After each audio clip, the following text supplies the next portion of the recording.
And I really believe it builds a synergy week to week of trust amongst units, trust amongst players, and gives you some momentum in your preparation at the end of the week to really get your guys hopefully playing their best football on game day.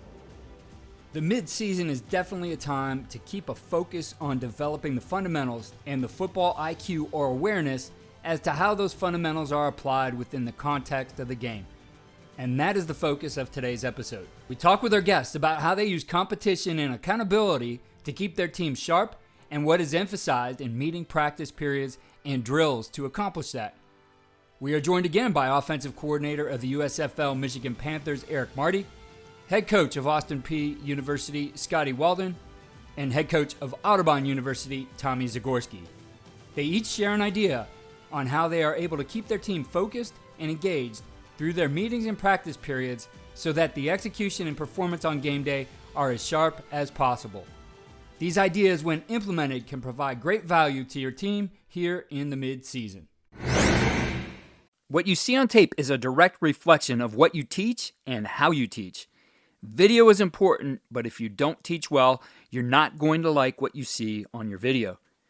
First Down Playbook has been helping coaches teach better for 13 years. It allows you to present installs, playbooks, and practice cards in half the time with NFL quality. Coaching tools like video pairing, a player app, practice schedules, and wristband sheets have made First Down Playbook a program management system with everything in one place. If you're in a position of leadership with your football program, receive a free 1-week look at First Down Playbook. Call them at 512-814-6158 or visit them on their website or social media. Mention Coach and Coordinator Podcast or use the coupon code COACH24 to receive a $100 discount off the normal $700 First Down Playbook team membership price. Links and the phone number are in the show notes. As coaches, we know that some of the biggest hurdles to our team's success can come from off the field. Your team needs support to tackle the endless list of expenses, uniforms, training equipment, travel, and more. But raising that money can feel like a full-time job.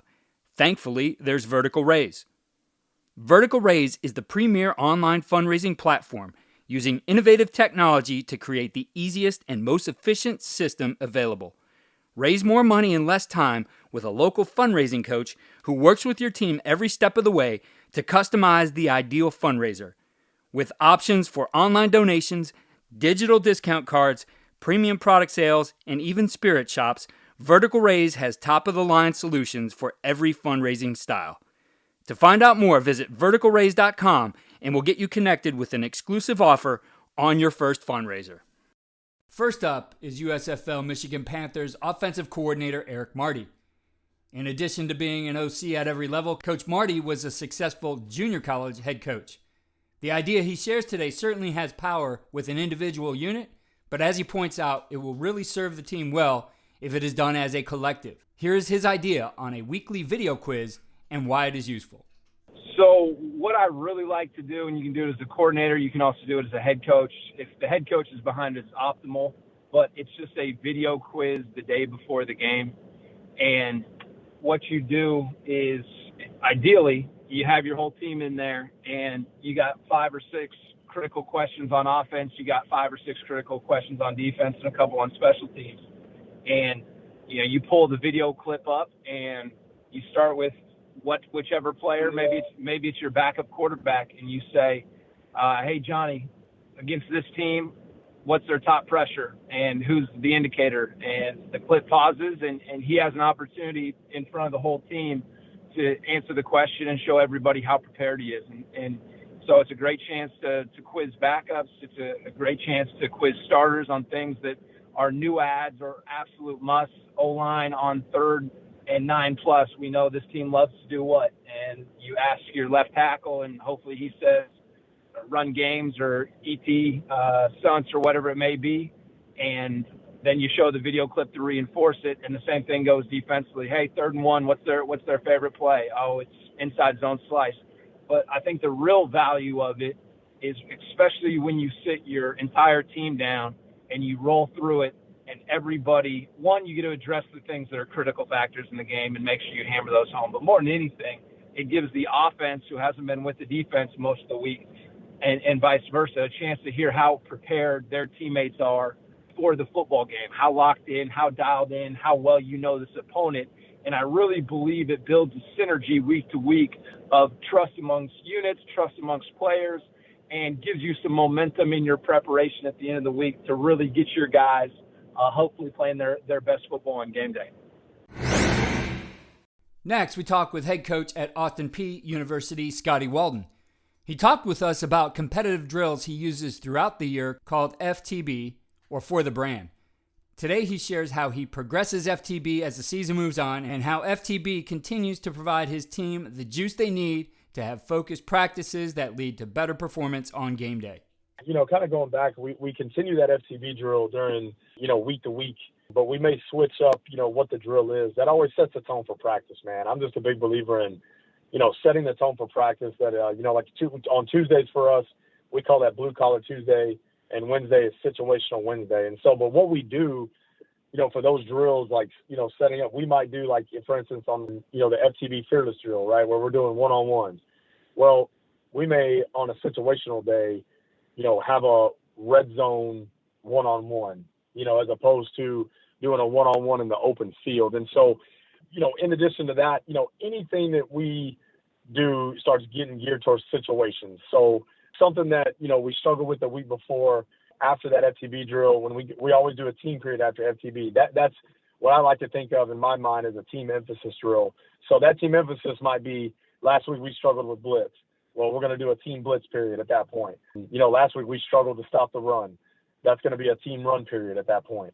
Last week we struggled with scoring in the red zone. Well, we're going to steal an extra red zone period. So I always like to reserve that team period for an emphasis. And, I'm a little different in this. I'm a big good on good guy. I know some guys like to go ones versus twos during the season, and we will do that at times. Don't get me wrong. But if you cut me open, I'm probably much more good on good. And I like to do that early in practice, right after FTB, because it sets the tone. And I'm not looking for schematics, I'm not looking for us to, scheme each other. I'm looking for the effort and the speed of the game to make sure we're staying fresh and playing fast. And this is not something where we rep our starters, 10, 12 plays. It's usually between a 5 to 6 play deal, but it's going to be gear specific to something we have to get better at. And it's going to be good on good, so we are still getting speed of the game. Because at that point, those guys got so many reps under their belt. I just want to make sure they stay fresh and stay fast. And just getting that quick, boom, 5 to 6 play rack, I think really does a great job for them keeping up with speed of the game on a Tuesday, Wednesday. Because the rest of the day, not that they're not going to practice fast, but they're going to be installing the game plan, working with the developmental squad. And you're not getting as many full speed looks as you would get against the number one offense or the number one defense. So I would say varying up those FTB drills and then making sure we get some good on good work, right after FTB. We finished with Tommy Zagorski, who is in his first year as the head coach at Otterbein University after serving as an offensive coordinator and offensive line coach at the D1 level. He shares how they continued to develop fundamentals and are sure to bring those into the context of the game and situations. Absolutely. I think the biggest thing, it starts with what our fundamentals look like. Does every one of our coaches have EDDs, everyday drills? Everyone talks about them, but what is the premise of those? What's the purpose of them? I got done meeting with one of our coaches this morning. I meet with every one of our coaches during this time at the end of July and ask them, what are your EDDs? What is the purpose of them? And how are they going to allow us to be better in your position group and maximize what mom, dad, and God gave these guys? And I think that's really important to be able to do that throughout the process. Also, while doing that, it's, forwarding into what we alluded to a little bit earlier, is that we utilize those periods where we have situational football where guys are still competing. And I think that's the biggest thing that you have to have the ability to be able to do. You have to find that balance between how competitive is your practice and how competitive does it translate to what Saturdays look like for you. And having those ability to do those situational footballs where you have almost like a situational football tournament, you have the ability to do that. On Thursdays, we shut our guys' system down when we go through it. We call it a No Sweat Thursday. It's really a mental Thursday. We use AATC, alignment, assignment, technique, and communication. I didn't invent it. I stole it from somebody down the road, and I'm not sure who the original author was, so I don't want to give him credit and get someone upset. But I say and then Friday, what we do is we juice our guys up, and what we do is we start off, and this is where I stole this, the best Friday in football, whatever it may be. I've never been in the hallowed halls of the Woody on a Friday, but we have our guys come out, they play dodgeball, they play this U-ball, which is like a basketball game on these like short hoops where they don't have to dribble, just whatever it can be to get our guys communicating, sweating, and get those competitive juices rolling.